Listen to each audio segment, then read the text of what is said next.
Les vertus stoïciennes de sagesse, de courage, de justice et de tempérance constituant les fondations de la résilience. Marc Aurèle, en tant que philosophe et empereur, croyait qu'incarner ces vertus permettait à une personne d'affronter la peur et l'adversité avec grâce et force. Chacune de ces vertus joue un rôle distinct dans le dépassement de la peur et la construction de la résilience. La sagesse nous aide à voir les situations avec clarté, à distinguer ce que nous pouvons contrôler de ce que nous ne pouvons pas. Le courage nous donne la force d'affronter la peur de face. La justice nous rappelle d'agir conformément à ce qui est juste, même dans les moments difficiles. La tempérance nous guide pour maintenir l'équilibre, gérer nos émotions et ne pas nous laisser emporter par la peur ou des réactions impulsives. Marc Aurèle illustra souvent ces vertus dans des moments de grande pression. Par exemple, lorsqu'une peste ravagea Rome sous son règne, il fit face à la peur et à l'incertitude de perdre des vies, y compris celles de ses proches. Plutôt que de céder à la panique, il fit preuve d'un immense courage en restant dans la ville pour guider son peuple à travers la crise. Sa sagesse lui permit de prendre des décisions difficiles pour limiter la propagation et son sens de la justice l'incita à traiter tous les citoyens, riches comme pauvres, avec équité et compassion. Malgré la peur écrasante, sa tempérance le maintint stable, lui permettant de diriger Rome dans l'une de ses heures les plus sombres.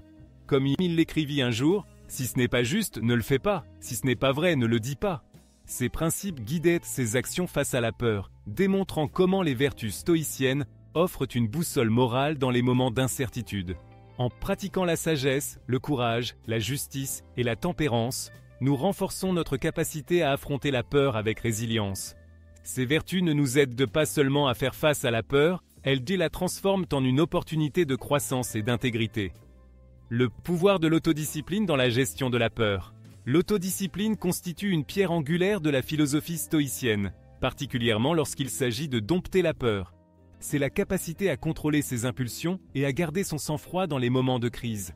Marc Aurèle illustra ce principe tout au long de sa vie, démontrant que l'autodiscipline peut transformer la peur en un outil puissant de résilience.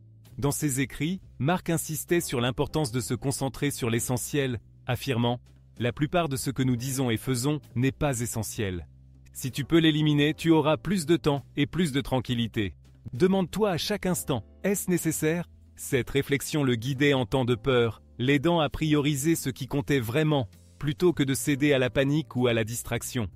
Un moment marquant qui illustre l'autodiscipline de Marc survint durant une guerre dévastatrice contre les tribus germaniques. Malgré des conditions accablantes et la peur de la défaite, Marc conserva sa concentration sur la mission et le bien-être de ses soldats. Plutôt que de laisser la peur obscurcir son jugement, il pratiqua l'autodiscipline en analysant la situation de manière rationnelle et en prenant des décisions stratégiques qui privilégiaient la sécurité et le moral de ses troupes. En choisissant constamment de pratiquer l'autodiscipline, Marc ne conserva pas seulement son propre sang-froid, il inspira aussi ceux qui l'entouraient. Sa capacité à diriger avec clarté face à l'adversité démontra que l'autodiscipline établit une base solide pour une vie sans peur.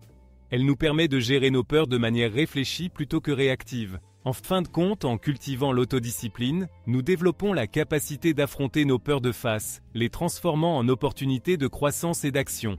Grâce à cette pratique, nous pouvons apprendre à diriger nos vies avec courage, détermination et une résolution inébranlable. La question essentielle demeure, laisserez-vous la peur dicter votre vie ou choisirez-vous, à l'exemple de Marc Aurèle, de l'affronter directement ? Le choix vous appartient. Imaginez une vie où chaque défi est accueilli avec le calme et la clarté que la sagesse stoïcienne offre. Imaginez-vous naviguant dans les incertitudes avec confiance, sans vaciller, face aux épreuves autrefois jugées insurmontables. Ce n'est pas un rêve lointain, c'est une réalité à votre portée. En adoptant les principes que nous avons évoqués, se concentrer sur ce que vous pouvez contrôler, pratiquer l'acceptation et bâtir la résilience, vous pouvez redéfinir votre rapport à la peur. Le moment d'agir, c'est maintenant. Comprenez que la peur ne disparaîtra peut-être jamais totalement, mais que vous avez le pouvoir de choisir comment y répondre.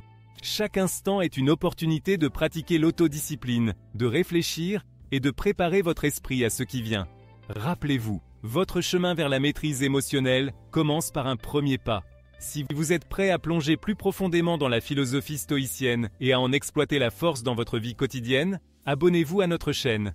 Rejoignez notre communauté alors que nous explorons d'autres enseignements et stratégies pour vivre avec résilience et paix intérieure. Ensemble, nous pouvons libérer le pouvoir du stoïcisme et transformer notre rapport à la peur et à l'incertitude, pas à pas. Ne laissez pas la peur vous retenir. Adoptez la voie stoïcienne et reprenez votre pouvoir dès aujourd'hui.